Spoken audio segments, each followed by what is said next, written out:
the Senate has always been there since that 1946. It is the bulwark, the wedge between military juntas, successive military juntas, and the civil populace. The reason we call it a military government is because the legislature has been removed.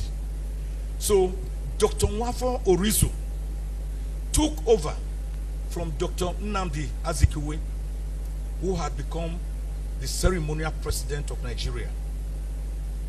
And of course, during the January 15, 1966 military coup, Chief Ekpomoriri and others were removed from office preemptorily by the military coup led by some young idealistic officers. And let me very quickly correct one historical profanity. One historical profanity. Because by the grace of God, I'm not just a lawyer, I'm an historian and an archivist. And things must be put in historical perspective. Whenever I hear people say the 1966 coup was an Igbo coup, it is a lie from the pit of hell. It is not true. It was a coup led by dissatisfied, disgruntled Nigerians. There were 21 people in all, with the forefront leader being Major Kaduna Nzogu Chukwuma from Okpanam near Asaba in the present day state. Therefore, let me tell you that others who have always made them to say it was an Igbo coup were Major Emmanuel Ifeajuna, Major Chris Anuforo, Major Timothy Onwatuego, Major Humphrey Chukwuka, Major Don Okafo, Captain Ben Bullier, Captain Emmanuel Nwobosi, and Captain Ogbu Oji. These were the 7 Igbos. But now, let us look at the list of the coup players. We have Major Adewale Ademoyegun. He was Yoruba. He's the one who authored the book, Why We Struck. We had Captain G. Adeleke. He was Yoruba. We had Captain Fola Oyewole. He was Yoruba. Who authored the book, The Reluctant Rebel. We had Lieutenant Aru Egbiko. He was Asian from our own Edo State. We had Lieutenant Tijani Kassina. He was Hausa Fulani. We had Lieutenant O. Olafe Miyo, Yoruba. We had Captain Gibson Jalo. He was of the Middle Belt. We had Lieutenant Hope Harris Egaga. He was an Urobo man. We had Lieutenant Dag Waribori. He was an Ijoman. We had Second Lieutenant Saleh Dambo. He was Hausa. And we had, finally, Second Lieutenant John Atom Bera. Many of you knew him as a military administrator. He was of TV extraction. They were 21. So whenever you hear people say it was an Igbo coup in 1966 that removed the Senate and the entire National Assembly, tell them it is historically incorrect. It's not correct.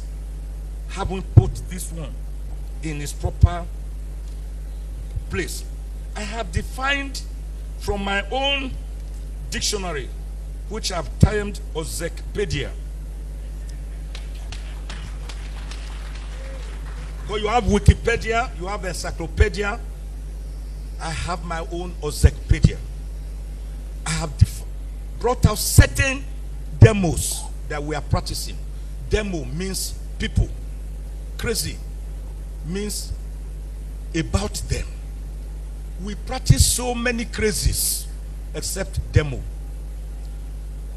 That word defined by Abraham Lincoln on the 19th of November 1863 during his Gettysburg Declaration as government of the people, for the people, and by the people. Do we have government of the people in Nigeria today? What we have, electionocracy. Electionocracy is a system where every 4-year interval we go through a ritual to elect or select our leaders. They use 2 years to go around thanking the people and doing 1 or 2 road projects which will be washed away after the first rain. They use the 3rd year campaigning silently, and by the 4th year it is full-blown election. So we don't really have democracy dividends. We don't have people to impact on the common people. We only have people who come and give some rice, some moodus of rice and wrappers to people, or 5,000 naira to 10,000 to vote for them or select them or elect them. And then after that, they forget the people. Do you see them again when they are elected? They are in dark, blackened vehicles. And they won't even open the door to wave at you to say, well done. So that is electionocracy. From my Ozekhome, the next one is legislatocracy. Legislatocracy is a crazy which is not democracy, by which the legislators, instead of looking at section 4 of the Constitution to make laws for the peace, order, and good government of Nigeria, they make laws for their pockets. They do not consider the people. The present Senate, since Dr. Nnamdi Azikiwe, Dr. Nwafo Orizu, Dr. Joseph Waya, has been the worst of all the senates in Nigeria's history, with the 8th Senate arguably being the best, because they could challenge executive lawlessness and impunity. This Senate is a Senate of Agama Lizard. Agama Lizard is simply saying yes, yes, yes. It will never say no. Yes, Mr. President. Any budget, any request, yes, sir, Mr. President. So I call them Mr. Yes, Yes Senate. I've also called them Mr. Take a Bow Senate. A person has come before the Senate to be examined and scrutinized for a critical national assignment. And you look at the person, I say, oh, Professor Michael Ozekhome, I say, we know you. We know you will do the job very well. Take a bow. So everybody goes there to take a bow. What makes you think I can do the job? Have you interrogated me? Have you asked about my bona fides? Whether I'm a square peg in a square hole? Have you found out? That is not the kind of Senate that we are looking for. By the way, what is the problem? What is the business of senators and House of Rep members doing constituency projects? What is their business? Their job is to make laws for the peace, order, and good government of Nigeria. Is there section 4 of the Constitution? There's nowhere they mention constituency. So it is the system that corrupts us, and power corrupts, and absolute power corrupts absolutely. So we cannot have a Senate, instead of getting concerned about oversight functions under sections 88 and 89 of the Constitution, to hold the executive and even the judiciary accountable. You have senators, when ministers come and members of the DMAs, they ask them, what do you have for us? So if their budget, for example, is going to be 500 billion, they must build in that for the legislators. That budget of 5 billion will become about 700 to 800 billion. No country grows like that. No country. By the way, if you look at section 63 of the 1999 Constitution, the National Assembly is to sit for no less than 180 days. That means 6 months in a year. That is why you see many legislators engaging in business contrary to constitutional provisions that they should not, except farming.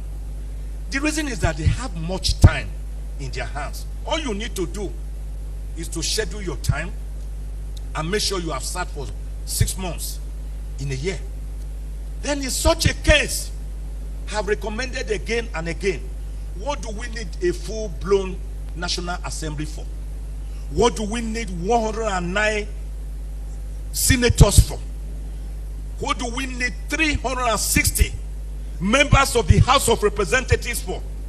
All of them constituting a drain pipe on our national treasury. I do not see. Thank you.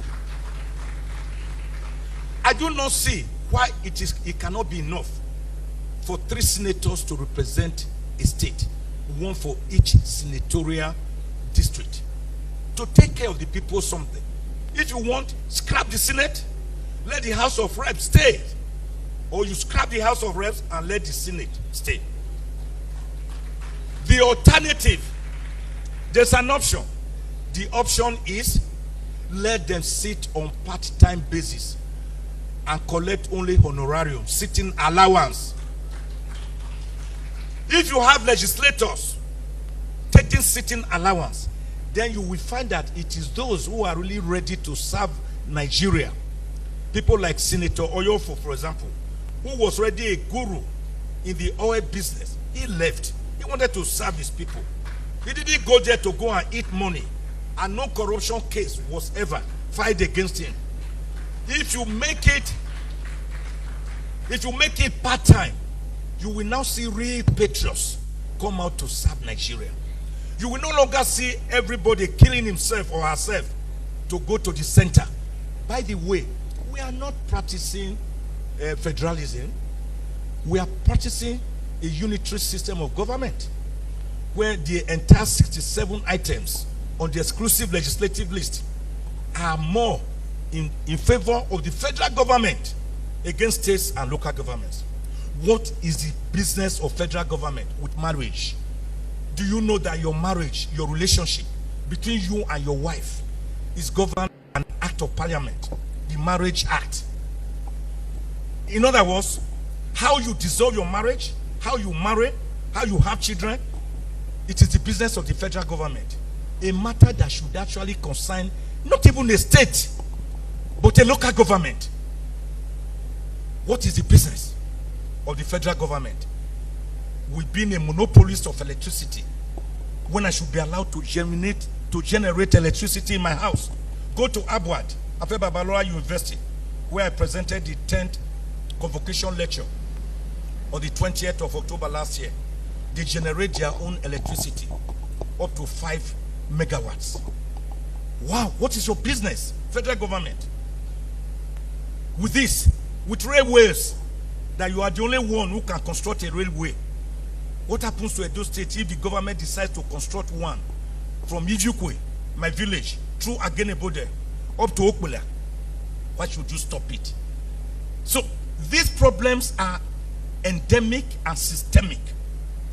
So we have a National Assembly, and particularly a Senate, that has been corrupted by the system and by the executive, that has become afraid of its own shadow. This government is on its way going out. I'm just writing an article now. I will put it out today. I titled it, Our Leaders, the Ephemerality of Power. Go to James, 2 James. He said power is like a bubble. You pinch it and it goes. It vanishes.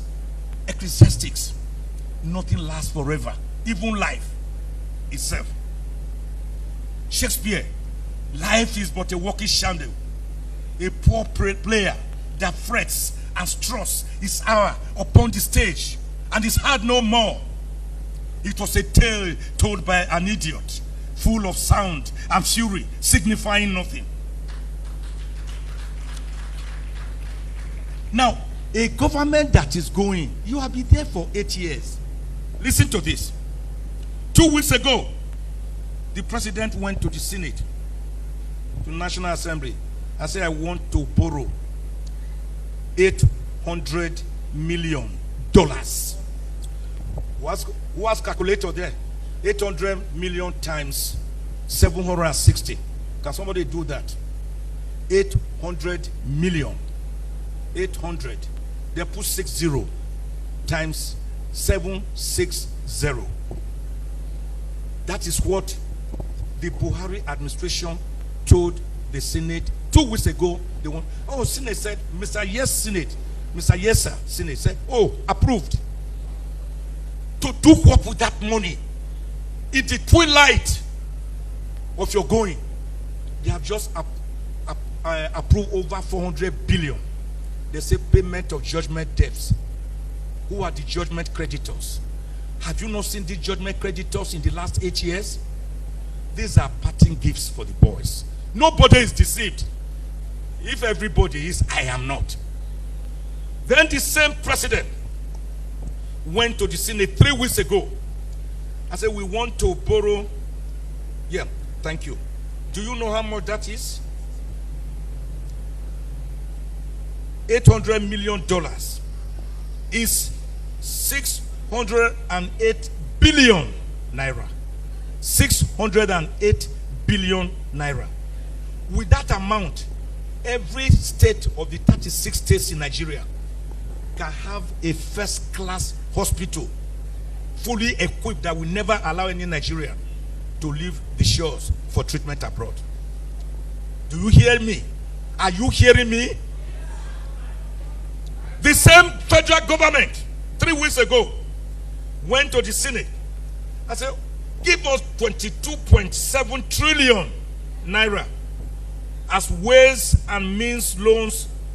Ways and means 22.7 trillion naira.